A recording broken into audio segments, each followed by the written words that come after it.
রাস্তায় শহীদ হয়ে যে নিয়ামত না পাওয়া যায়, সরকারে দো আলম নবী বলেন কবিরা গুনাহ থেকে বেঁচে এর থেকে বেশি সওয়াব পাওয়া যায়। গুনাহ থেকে যারা বেঁচে যায়, গুনাহ মুক্ত যারা জীবন যাপন করে, যুবক তোমার জিন্দেগি কাটিয়ে দিছো গুনাহের মাঝে। নামাজ কি জিনিস বুঝো নাই, রোজা কি জিনিস বুঝো নাই, আমল কি জিনিস বুঝো নাই, তাহাজ্জুদ কি জিনিস তুমি বুঝো নাই। আশ্চর্যের ঘটনা আপনাদেরকে শোনায় আল্লামা সুয়ুতী রহমাতুল্লাহি আলাইহি, তাফসিরে জালালাইনের লেখক। তাফসিরে জালালাইন এটি হচ্ছে উল্লেখযোগ্য একটি তাফসিরের কিতাব। আল্লামা জালালউদ্দিন সুয়ুতী রহমাতুল্লাহি আলাইহি যুবকদেরকে মেসেজ দেওয়ার জন্য ওনার এক কিতাব শরহুস সুদূর একটি কিতাব আছে। ওই কিতাবের মাঝে যুবকদেরকে আল্লাহকে চিনাইবার জন্য, গুনাহ থেকে বাঁচাইবার জন্য সুন্দর একখানা আজীব এক কিসসা, আজীব এক ঘটনা বর্ণনা করেছেন। তিনি বলেন 3 সহোদর ভাই জালিম বাদশার জিন্দান খানায় আবদ্ধ হয়েছে। জালিম বাদশা তাদেরকে আটকায় দিছে। অপরাধ কয়টা? অপরাধ একটা। বলে কে কি আমাদের অপরাধ? বলে অপরাধ হইল কেন তারা ঈমান মানে, কেন তারা এক আল্লাহকে আল্লাহ বলে বিশ্বাস করে, আল্লাহকে কেন এক মানে, এটি হচ্ছে তাদের অপরাধ। জালিম বাদশাহ 3 ভাইকে বাদশার সামনে ডাকিয়ে এনে বলে, তোমরা না 3 জন সহোদর ভাই, তোমাদের কাছে আমি জালিম বাদশার অনুরোধ, তোমরা ঈমান ছেড়ে দাও। আমরা মূর্তি পূজা করি, তোমরাও মূর্তি পূজা করো। সহোদর ভাইরা বলে, বাদশা আমরা যেই মালিকের পথ পাইছি, যেই মালিককে এক আল্লাহ বলে স্বীকার করছি, ডাকতে আরম্ভ করছি, ওই আল্লাহর ইবাদত আমরা ছাড়তে পারি না। বাদশা বলে, শোনো রে, হয়তো ঈমান দিবা না হয়তো তোমাদের জীবন দিতে হবে। 3 সহোদর ভাই ডাক দিয়া বলে, বাদশা রে, আমরা 3 ভাই ঈমান আনছি, নিজের জীবন দিতে প্রস্তুত, কিন্তু ঈমান দিতে প্রস্তুত না। ভাইরা রে আমার, বাদশা বলে, ওই আমার সভাসদরা কই রে, বড় বড় ডেকগুলো নিয়ে আসো, আগুন জ্বালায়া দাও। তেলের মাঝে তোমরা তেল ঢালো, ডেকের মধ্যে পাতিলের মাঝে তোমরা তেল ঢালো, নিচ দিয়ে আগুন ধরিয়ে দাও। পাতিলের মাঝে তেল ঢালছে, আগুন ধরিয়ে দিয়েছে। 1 দিন 2 দিন 3 দিন পর্যন্ত ধারাবাহিকভাবে আগুন জ্বলতেছে। পাতিলগুলো গরম হয়ে গেছে, তেল টকবক করতেছে, তেলগুলো বাতের মারের মতো উতলাইতেছে, তেলের রংটা আগুনের রূপ ধারণ করে ফেলছে। 3 ভাইয়ের জন্য 3টা ডেককে যখন একত্রিত করলো, 3 ভাইকে 3টা ডেকের সামনে দাঁড় করাইলো। বাদশা ডাক দিয়া কই, শুনো গো শুনো, এই যে দেখতেছো তেল জ্বলতেছে, পাতিলগুলো জ্বলতেছে, নিচ দিয়ে আগুন জ্বলতেছে, সামনে কিন্তু তোমাদের মৃত্যু। এই যে ডেকগুলো দেখতেছো, যদি ঈমান যদি না বিরাদ, যদি কুফরির মাঝে যদি লিপ্ত যদি না হও, এই তেলগুলোর মাঝে কিন্তু তোমাদেরকে পড়তে হবে। 3 ভাই ডাক দিয়া বলে, বাদশা আপনি না দেখতেছেন এখানে মৃত্যু, আমরা তো দেখতেছি তেলের ওই প্রান্তে জান্নাতের দরজাগুলো দেখা যায়। সুবহানাল্লাহ, জোরে কোন, চিৎকার দিয়ে বলেন সুবহানাল্লাহ, জবান খুলে বলেন আলহামদুলিল্লাহ, জবান খুলে বলেন আল্লাহু আকবার। আপনি না দেখতেছেন এখানে মৃত্যু, কিন্তু দেখা যায় তো এটা জান্নাতের একটা গেট। বাদশা তার বড় ভাইকে এই পাতিলের মাঝে যখন বাদশা তার বড় ভাইকে যখন পাতিলের মাঝে ছেড়ে দিল, তেলের মাঝে পড়ার সাথে সাথে হাড়গুলো পৃথক হয়ে গেল, গোশতগুলো আগুনের সাথে তেলের সাথে মিশে গেল, হাড্ডিগুলো খড় কুটার নেই। এই তেলের উপরে যখন ভেসে উঠল, বাদশাহ যখন এই কথাগুলো যখন দেখতেছি, ঘটনা দেখতেছি, বাদশাহ মনে মনে কই এক ভাইয়ের মৃত্যু দেখে মনে হয় বাকি দুই ভাই সোজা হয়ে গেছি। বাকি দুই ভাইকে ডাক দিয়া বলতেছে, ইমান স্যার নাই তো কিন্তু তোদের সামনে মৃত্যু আছে, সাইরা দে ইমান, সাইরা দে। তারা ডাক দিয়া কই ভাই না গেল আর আমাদেরকে বলে দিল, এই আমি না জান্নাতের পথে ডুব দিয়ে ঢুকলাম, তোরাও জান্নাতের মধ্যে আইসা পড়। সুবহানাল্লাহ, জোরে কোন।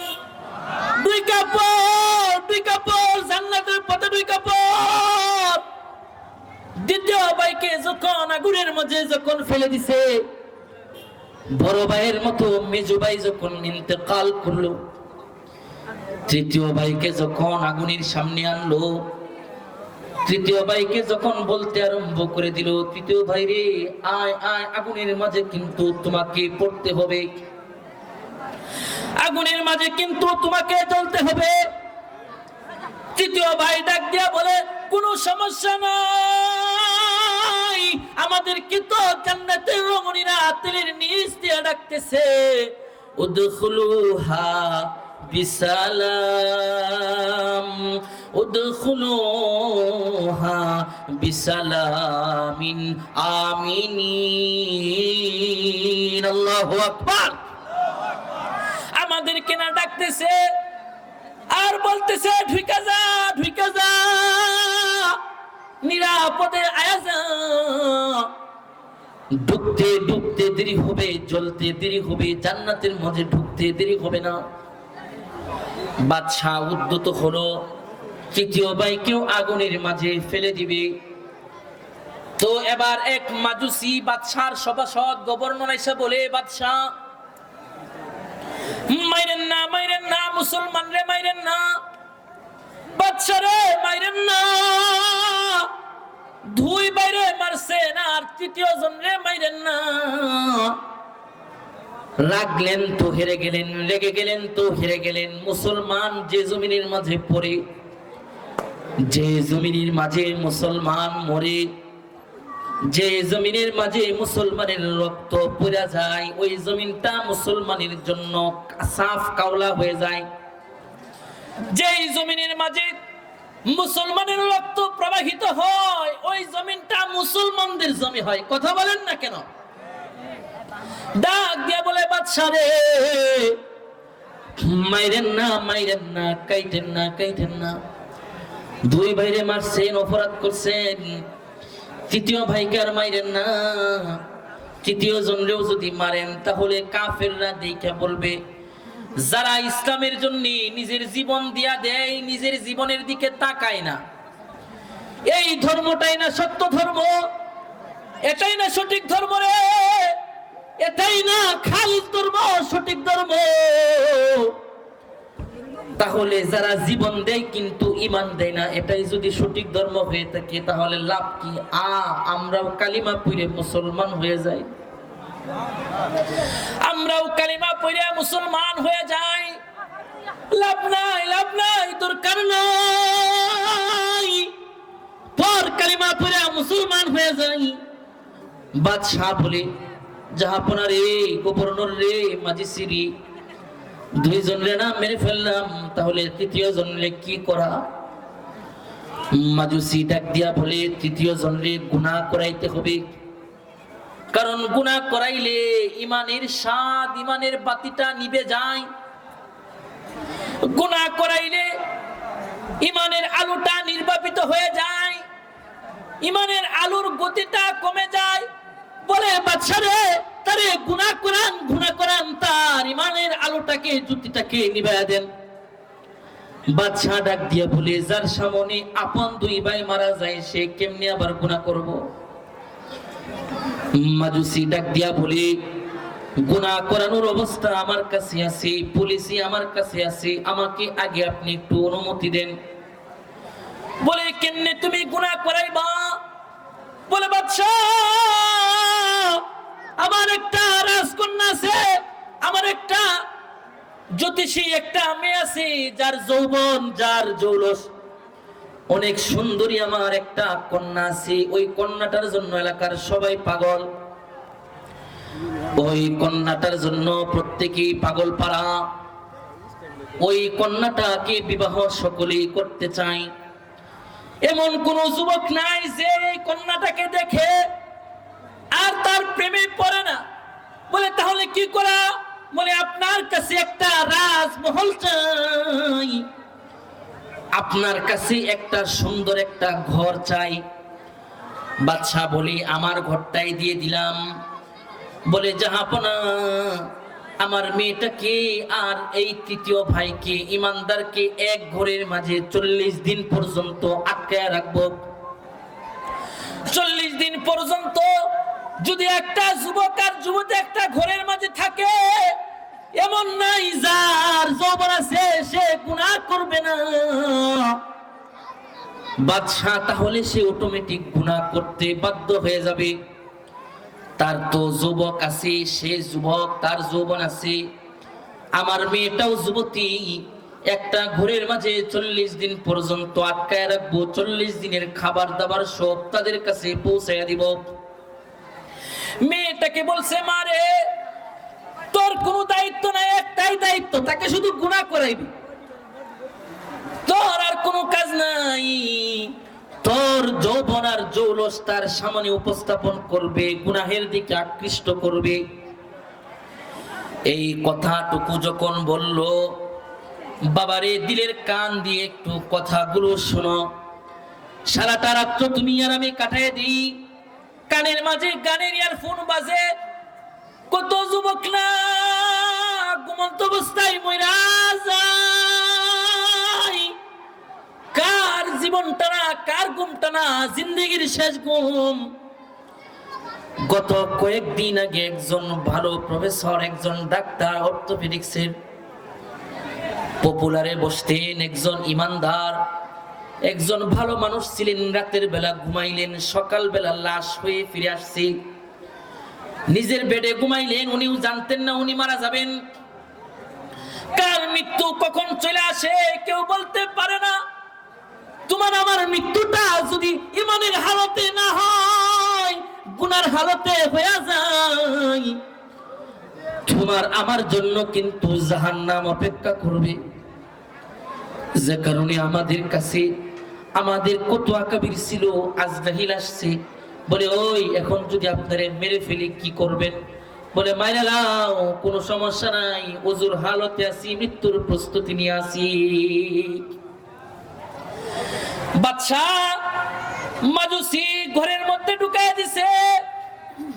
মাজুসি ডাক দিয়া কই, মারে তোর কোনো কাজ না, একটাই শুধু কাজ, তারে শুধু গুনাহ করাইবি, তারে শুধু তোর দিকে আকৃষ্ট করবি।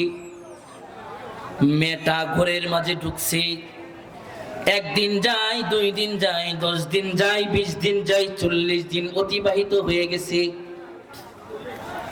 বাদশাও খুশি, মাজুসিও খুশি। ডাক দিয়া বলতেছে, আজকে তো এই ইমানদার আর ইমানদার নাই, কাটটা একটা গুনাহগার হয়ে আজকে আন্দর মহল থেকে বের হবে। বাদশা নিজের হাত দিয়া দরজাটা খুলছে। বাদশা খুশি, মাজুসি খুশি।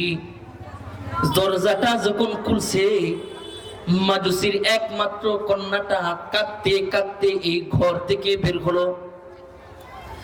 মাজুসি আর বাদশা ডাক দিয়া বলে, মারে কাঁদিস না, বিবরণ দে, কি কি গুনাহ করেছিস, বিবরণ দে, কি কি গুনাহ করানোর সুযোগ তোর হয়েছে, এইগুলোর একটু বিবরণ দে, কাঁদিস না। তার কথা শুনি, তার কথা বলার কোনো ভাব নাই, ভঙ্গি নাই। বাদশা কি চিন্তা করতেছে, কি বান হয়েছে। বাদশাকে ডাক দিয়া বলে, আব্বা বাদশার সামনে আমি কথা বলতে পারবো না, বাদশাকে আমি ভয় পাইতেছি, বাদশার সামনে কথা বলা যাবে না। আব্বারে বাদশাকে দূরে শোনান, আপনার সাথে আমার কিছু কথা আছে। আপনার সাথে আমি কিছু কথা বলবার চাই। ডাক দিয়া বলে, আব্বা গুনাহ কেমনে করা বলে আব্বা? আপনি না গুনাহ করাইবার জন্য আমার এই যুবকের সাথে 40 দিন পর্যন্ত রাখছেন। এই 40 দিনে গুনাহ করাইব দূরের কথা, কতই না চেষ্টা করেছি আমার যৌবন, আমার জৌলস তার সামনে প্রদর্শিত করার জন্য। আমি অক্ষম হয়ে গেছি আব্বা, আমি অক্ষম হয়েছি। এই 40 দিনের মাঝে আমার চেহারাটা পর্যন্ত একবারের জন্য তাকে আমি দেখাইতে পারি নাই রে আব্বা। 40 দিন অতিবাহিত হয়ে গেছে, আমার চেহারাটা পর্যন্ত সে দেখে নাই। বাবা ডাক দিয়া বলি, মারে তোর চেহারাটা না দেখাইতে পারস নাই, তোরে যে শুকরের গোশত দিছিলাম, তোরে যে মদ দিছিলাম, নাপাক খাবার দিছিলাম, এই খাবারগুলো কি সে খায় নাই? এই খাবারগুলো কি তাকে খাবার খাওয়াইতে পারিস নাই? মেয়েটা ডাক দিয়া বলে, আব্বারে না না পারি নাই। বাবা ডাক দিয়া বলে, খাবার খাওয়াইতে পারিস নাই, তাহলে সে কি খায়া 40 দিন অতিবাহিত করেছে?